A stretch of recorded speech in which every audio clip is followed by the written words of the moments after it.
The following is an original audio series from Sierra International Machinery, Pile of Scrap, with your host, John Sacco. Well, hello everybody, and welcome to an episode of Pile of Scrap, Washington, D.C. And I'm here with new ISRI Chairman Brian Henesey. Brian, welcome. John, thank you for having me. You know, this has been a long time coming. It's been 6 years going through the steps of Secretary Treasurer, Vice Chair, Chair-elect. We had 2 years of COVID. We were pretty much locked down, and before you know it, now I'm here. So it's a pleasure to be here, and thank you for having me. Great having you. You know, I'm a former chair, as we all know, or well, I don't know, we all know, but you know, I know, so. Well, we all know.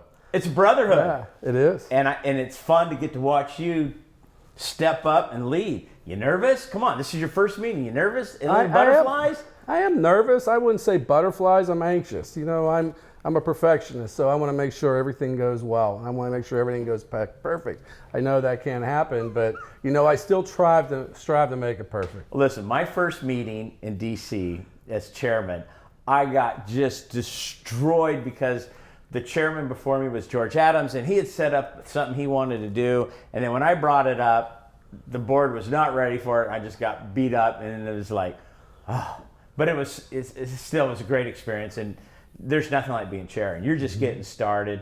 And you know, I'm going to tell you this before you know it, it's going to be your final convention, and you're going to be done, and you're going to go, how did this happen? Mm-hmm. So embrace it, and every step along the way, stop and enjoy it, because it goes by so fast. Are you ready? I'm ready. And you know, as you mentioned, it goes so fast. Prior to becoming chair, I reached out to a few of my predecessors, George Adams, Doug Kramer, and they all said, or both of them said to me, enjoy it. It will go fast. Make the most of it. You know, get your work done. You have a responsible role in leading the board and the association, but at the same time, enjoy yourself because it goes so fast. So I'm curious. All right. So being an officer, everybody's always worried about the time commitment that it takes to be an officer and to be a chairman.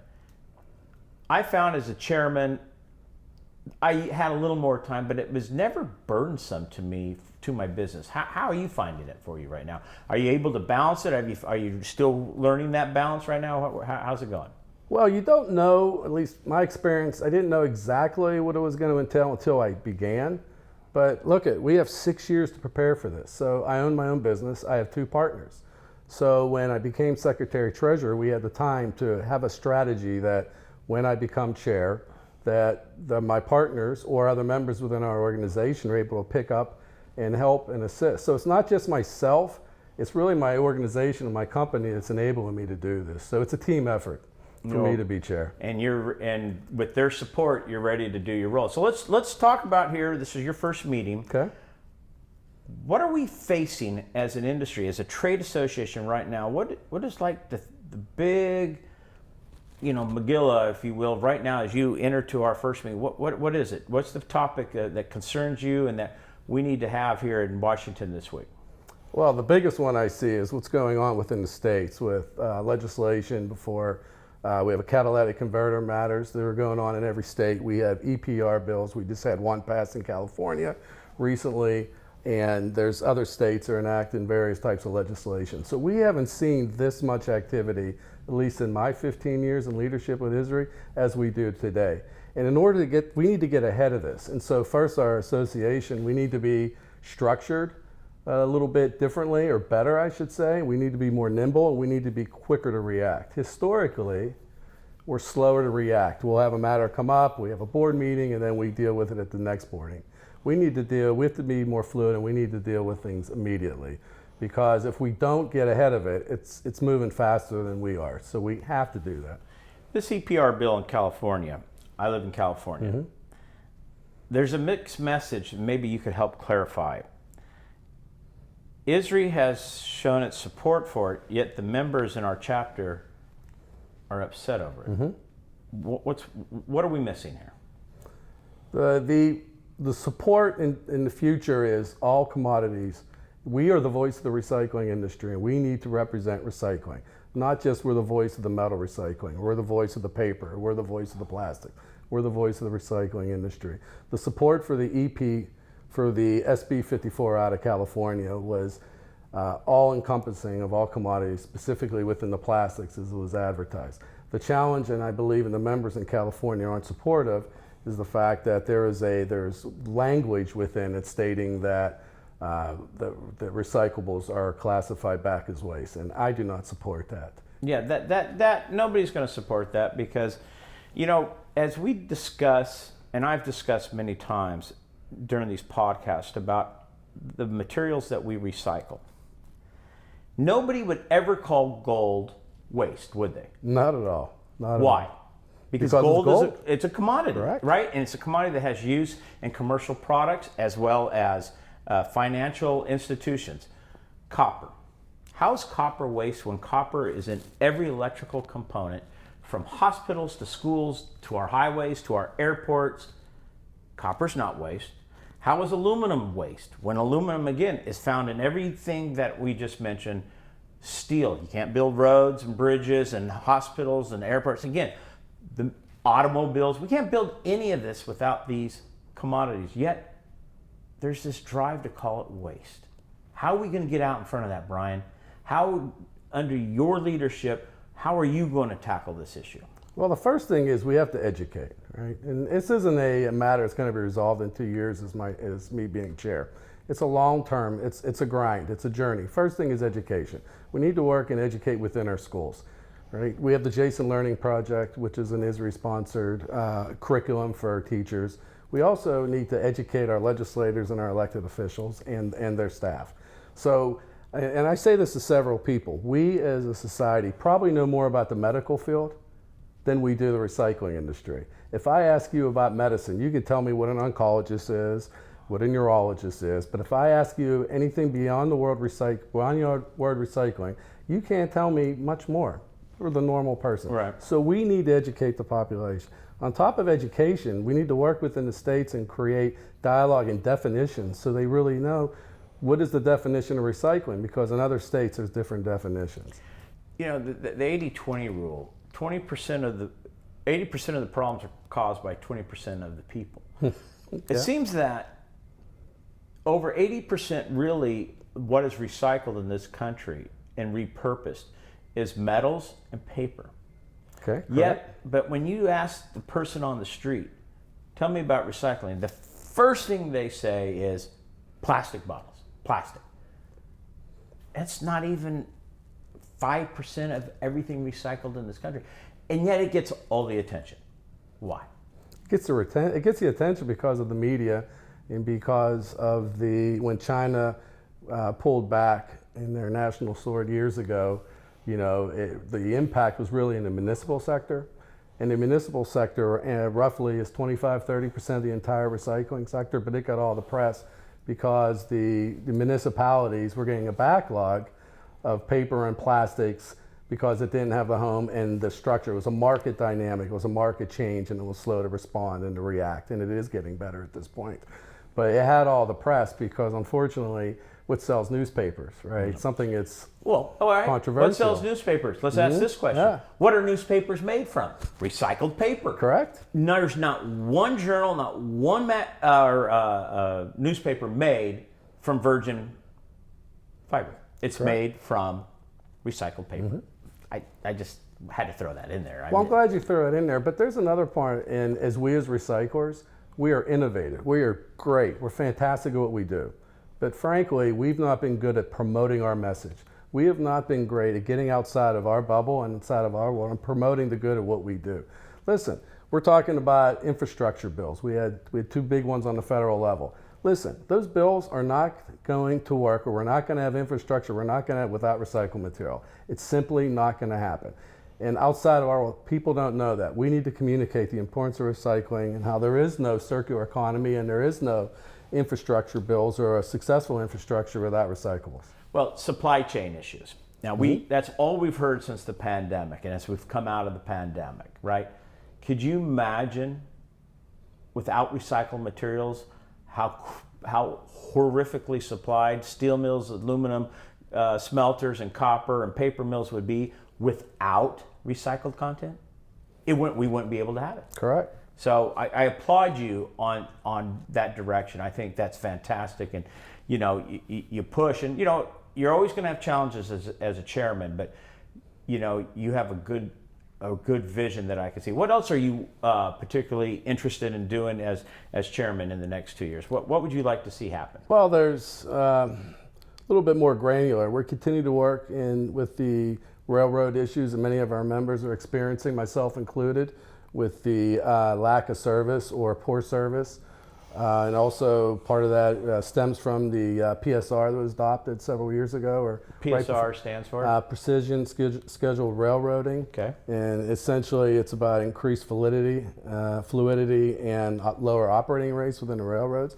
Fortunately, they've scaled so much, cut back so much, and we're not getting the service of what we need. And that's important for me, to us to continue to work with the Surface Transportation Board, or the STB, to make sure that our members get the result in what we're looking. During the pandemic here in Washington, D.C., everything was closed. Everybody's working from home, and all the government agencies, they're opening up, I guess, slowly, surely. Slowly, correct. How has that affected our ability to communicate with the federal regulators on, things that we see as a challenge and a need to change? How has that affected our ability to communicate? Have we been effective? Is it getting better? What's your look back? Because you were chair-elect during this, the height of the pandemic, as Gary Chaplin led his way via Zoom. What are you seeing different now, Brian? Well, when we had the pandemic, we were effective in operating under Zoom. We were critical at our association to being classified as critical essential business during the pandemic, so we could continue to work. But I don't think Zoom is the same. You and I meeting here. This is so much more effective than us talking on a Zoom call. So while Zoom is an effective tool to manage, it's not the same as meeting in person. And so for me personally, and what I see, we're more effective having in-person meetings. And that's where government agencies, STB, Congress, whatever. Zoom's just not as effective. So that said, our staff at ISRI and gets out there and they see it. Well, with the pandemic, a lot of people are working at home, going by Zoom. Now, is staff coming back to the office and being able to make those in-person meetings? Is that growing? Is that something you push, or is that something Robin, who's the president, Robin Wiener, everybody knows Robin Wiener. If you've listened to, she's been on my podcast several times, an incredible lady. And this, being chairman, I mean, she takes care of you. It's incredible. But how are we addressing getting back in to do the face-to-face with the government officials? So staff that the responsibility, like Billy Johnson, for government affairs, he's out and he's engaging. With respect to staff getting back into the offices, at this point we're looking at senior leadership to spend 1, maybe 2 days a week within the office. Other members of staff during the pandemic, they've moved a little bit. Many people in the country during the pandemic relocated. So I think at this point there's a hybrid. There's not a full plan with staff on how we're going to get them back into the office, but when it comes to staff members, that their role and their responsibility is to engage with elected officials, that's happening now, and it has been happening for some time, and it will continue. Are you wanting, Robin, to try to get more people back into the office to be able to be local, or is just because of the pandemic working remotely is just too ingrained now? Is that a challenge for you? What do you like to see? Well, Robin's the president of the association. Her role is to hire, manage staff. And so my interactions with Robin is I want our staff to be most effective to serve the members' needs. If we can be extremely effective with, we'll say, accounting personnel working from home, so be it.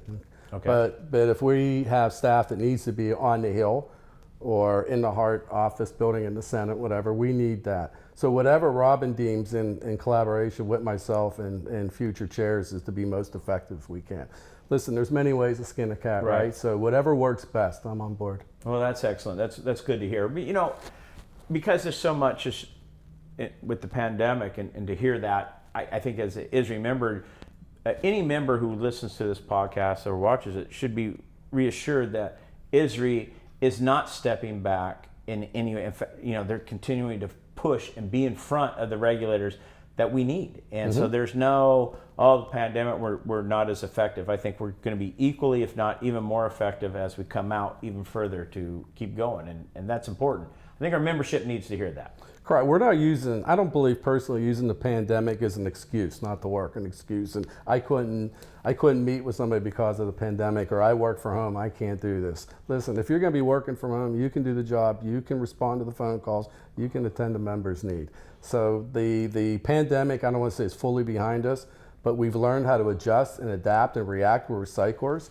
We adapt to market dynamics. It shouldn't be different with our staff and how we operate on the Hill and take care of the members' needs. That is not changing, and we're going to continue. And actually, John, we're growing. Growing meaning we're looking to give more services or better services. Okay. I mean, we're going to continue to raise the bar. Okay. ISRI membership is a privilege. It's a privilege to be a member of this association for the work in which we do for each other. We are a member-led association. Volunteers such as myself, such as yourself, right? We need to take care of ourselves, we need to protect, and we need to promote our association, and our staff is a mechanism in which we do it. And we're going to continue to do that, and we're going to continue to grow. Excellent. Speaking of growth, and let's talk membership growth. What's your goals? What are we doing? Well, 2 years ago, we started the initiative, or the path of 1,600 members. We have a couple years on the job now. Brianna Gianti, the Vice President of Membership. She's been knocking it out of the park. Also her working with volunteer leadership, Neil Bice, who is now our Secretary Treasurer, but with Neil Bice and at the time Marvin Finkelstein, we established that path to 1,600, and we're well over 1,300, and we well continue over 1,300. to knock. That's real good. We are. So when do we think we're going to hit 1,600? Next year is my goal. That's fantastic. It's my goal, but 2,000, huh? Hey, nonstop. John, we need a goal. Why have a goal why have a goal and it's going to be a high bar? But the point again to the path of 1,600, it's getting members, but also we need to be better at retaining members. You know, the old sign in business, you get new business and then you don't focus on keeping it. You put so much energy into getting new business, new members, and once you get them, we have to have a mechanism in place so we retain them. So we're also reaching out to new members, existing members, and be more engaging. You know, I've been in ISRI for 25 years, and a common theme I used to hear is, I only hear from ISRI when they need something or it's about money or dues, right? We want to get out and get more into the grassroots, get into the membership, and we want to be proactive and reach out to them before they need to reach out to us. Is that, when I was chairman, I traveled around. Is that one of your goals for you as chairman, to travel to the chapter events, to help chapters sustain their growth and to understand what's going on? Is that part of your plan? Actually, that is part of my plan, and I'll tell you, I got that plan from you, because when you were chair, your goal, I don't know if you succeeded, but you wanted to visit every chapter. I did not get to every chapter. But that was your goal. I tried, and I did not get to it, but you know what? I think that's fantastic, because I think ultimately our members, they need to pay attention a little more, in my opinion. We have some great members who participate on the governance, but the everyday member needs to engage too, because we don't know their concerns or their needs if they stay silent.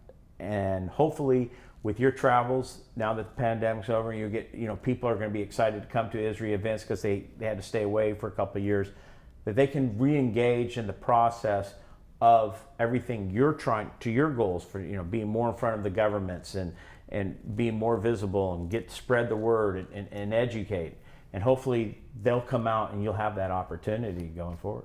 You know, John, many members believe that, well, I was a previous chapter president, so my path to becoming chair started within the chapters and the Rocky Mountain chapters. I'm from Denver, Colorado, and what I learned during this time in this journey is there's a perspective that it's only national and ISRI's for the big companies, and it's national, and we're not grassroots enough, and that's so far from the truth. But the reality is we need to change that reality, or that perspective, and in doing that is getting into the chapters and meeting with everyone, sharing their concerns. I'm a business owner. I'm a small, mid-sized company business. I don't have 300 yards, right? I have 1 yard. I have 100-some employees. But I'm just like everyone else, right? I'm not the biggest. I'm not the smallest. But your concerns are my concerns, and we're there, and we're member-led.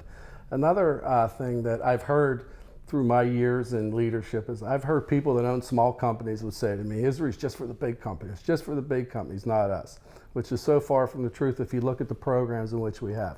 But at the same time, or a day later, I'll talk to a CEO or members of large companies, and they'll share their perspective that ISRI is just for the smaller companies. And so when I hear that, that tells me we are providing services for everyone.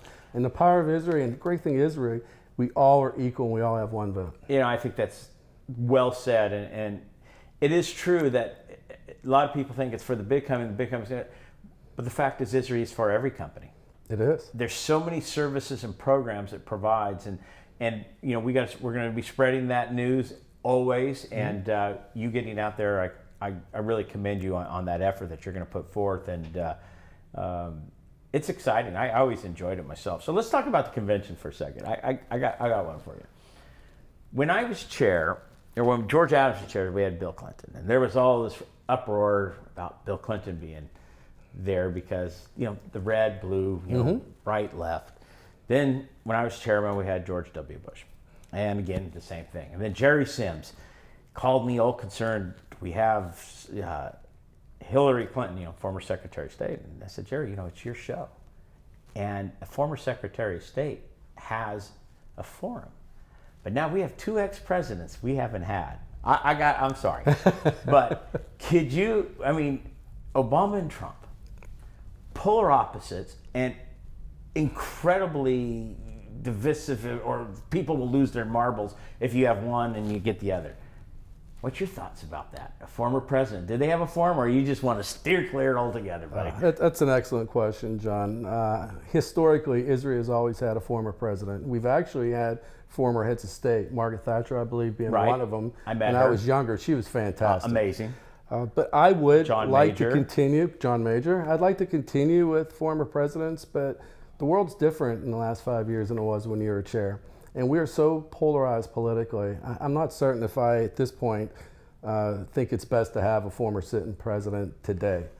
It's kind of a shame because it is. Because no matter your political view, they have such unbelievable experience of what they did.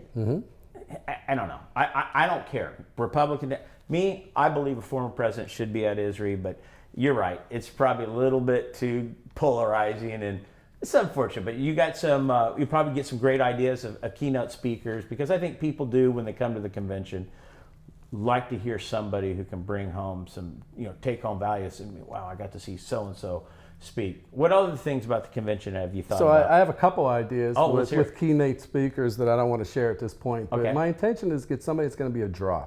Somebody that's going to be a draw and also share value to the member that's going to be at that speech or something, a takeaway. You know, as you come back to George W. Bush, he was very controversial as president. Yes, but when he spoke, I can't begin to tell you how many individuals that I knew that were on the other side or didn't have the same views as him that bought his book because he was so good. But the lead up to that is much more divisive today. Yeah, it's unfortunate. See, to me, that's unfortunate because as chairman, the privilege of being a chairman is being able to choose, if affordable, who you want as a keynote speaker. And if affordable is the key. I gotta imagine. It's getting, it may be pricing us out of that market for former presidents. But there's also secretaries of state. I tell you, I'd really be keen if we could get a former Secretary of State to give our perspective of the world today, what's happening in Ukraine, what's going on with China and its implication, and what's going on in the South China Sea, where their vision is, where they see us in the United States 5 years, 6 years from now. I think it'd be fantastic to get an individual who could share their perspective. Well, I share that with you, and I hope you're able to bring that forth. And, you know, look, conventions, you know, are a big part of ISRI's revenue.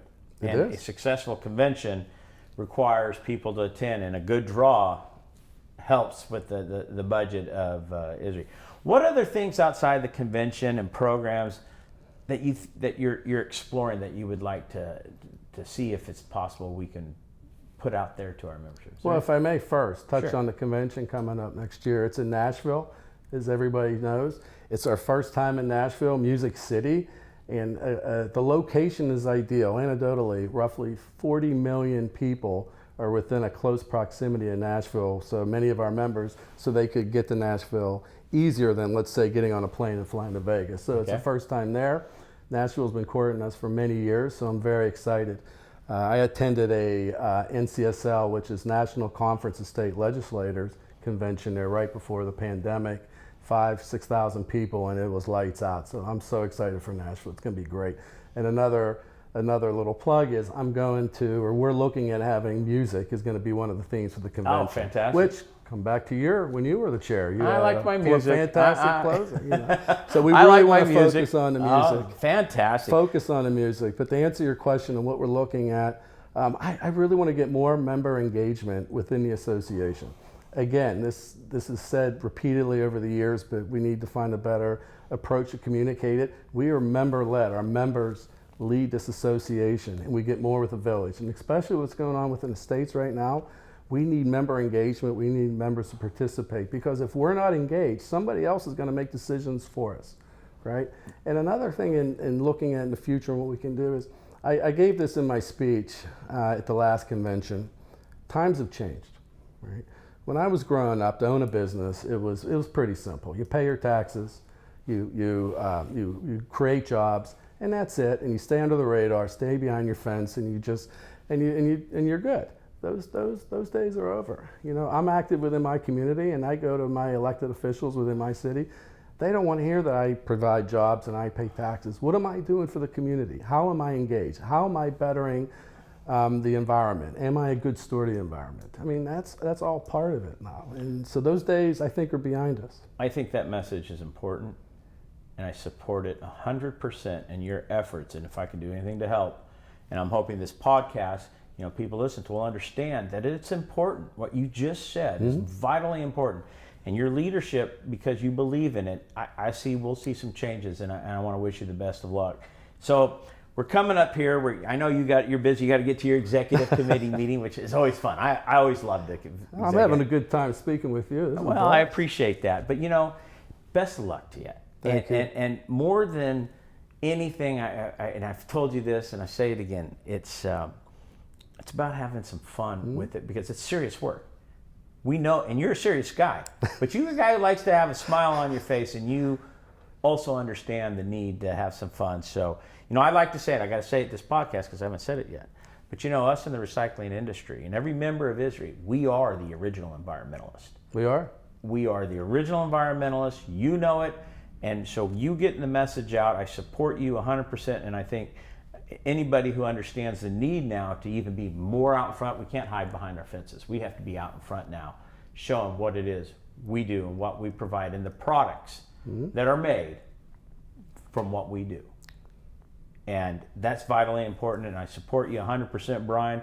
Thank you for coming on. Thank you for having me. Appreciate it. And I think I'm going to have to change the name, Pile of Scrap. I think this coming up here soon, scrap's something we're going to have to eliminate. But anyway. That's the next podcast. We can go into that. That might be the next one.